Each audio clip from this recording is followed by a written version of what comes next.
пазарувах от Teddy Home и намерих много хубави играчки, понеже времето вече застудява и е време за игри в къщи. Разбира се, че опитвам се да измисля някакви неща, но видях и доста така добри играчки, честно казано, които също може иска да се възползва.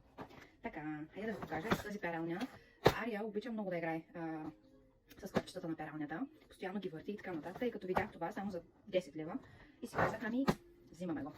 Така, ще го, мисля, че и работи. Ще го тестваме. Ще видим дали наистина работи. Така, нещо такова. Това е за дома, за изсеждане на макарони, на нещо, нали? Доста практично ми се видя, честно казвам. Така, една такава игра с магнитчета. Да си хващаме рибки. И това е за 4 лева.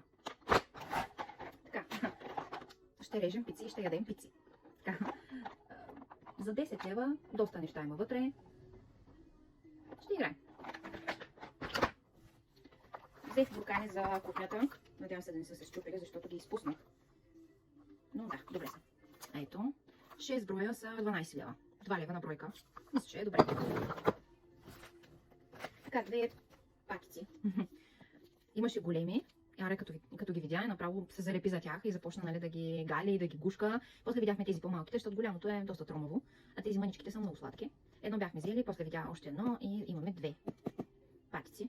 Едното розово, едното жълто. Да. А тези са всъщност от Булмак. Минах и през Булмак, да взема някакви необходимости. Тампончета, това са за мен. И това е за малката. Понякога слагаме една-две филийки в супичката и доста е хранително, честно казвам. Има и витамини вътре. И взех памперси на Huggies. Взела съм и, взела съм и книжка с песнички за чувствата. Харесва и доста. И натиска бутоните. И сега слушаме за чувствата. Коя песничка не знаме това. Ето, сложих му батерии. Включих го. Да, тук се включва. Натискаме режима и слага водата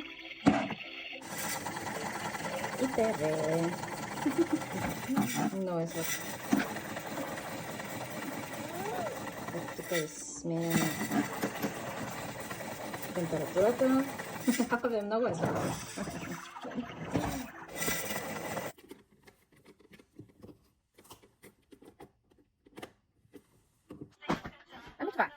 Пожелавам ви хубав ден. Чао!